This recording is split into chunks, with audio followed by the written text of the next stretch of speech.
For the sake of young singers, I have been asked to say a few words about my voice and my career. I had a very flexible voice with a natural trill and chromatic scale and a big working range, from A below the line to C sharp above and an even scale throughout. Nevertheless, I worked hard at my technique and strove to eliminate every muscular effort unnecessary to the free production of tone, and thus the pronunciation was unfettered and the diction clear. In short, my technique had to be so sure that I was left free to think only of the feeling or thought to be projected. My repertoire included, among others, the following roles: Juliet and Marguerite of Gounod, Elizabeth, Elsa, and Sieglinde of Wagner, the Countess in Nozze di Figaro, both Donna Anna and Donna Elvira in Don Giovanni, as well as Pamina in the Magic Flute of Mozart, Aida, Desdemona in Otello, and several others of Verdi, and of course Tosca of Puccini. I was so obsessed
song, Gretchen am Spinnrade, and is too well known to need much comment. From Goethe's Faust, it is full of longing, remembrance, and heartbreak.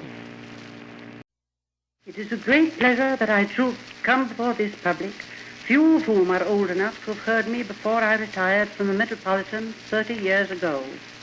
I'm extremely moved by the interest shown in my singing, as exemplified in my record, by this younger generation and by the warm memory of those who actually heard me in the flesh. It is a pity that we, of what is commonly called the golden age of opera, should not have had better facilities for recording our voices and interpretations. To a sensitive person, the conditions were unnerving. We had to sing carefully into the very center of a horn to the accompaniment of an orchestra, which invariably sounded out of tune, owing to the fact that metal horns were substituted for the wooden sounding boxes of the violin. In the case of a brilliant and vibrant voice like mine, as one approached the climax, or high note, the climax was turned into an anticlimax, for fear of a blast, so-called. One was gently drawn back from the horn, so that instead of a ringing high note, one sounded as though one had suddenly retired into the next room. The process enervated me, as I felt that with even the most satisfactory results, my voice would be diminished and deformed, and the softer vibrations eliminated completely.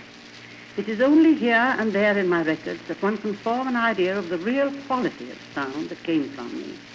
However, since time cannot be put back 30 years to allow me to sing for you in person, I have chosen 6 records which are, with all their mechanical faults, among the best I made. My Gounod numbers are documents as well as interpretations, for with him I studied, at the beginning of my career, Faust, Mireille, and Romeo and Juliet.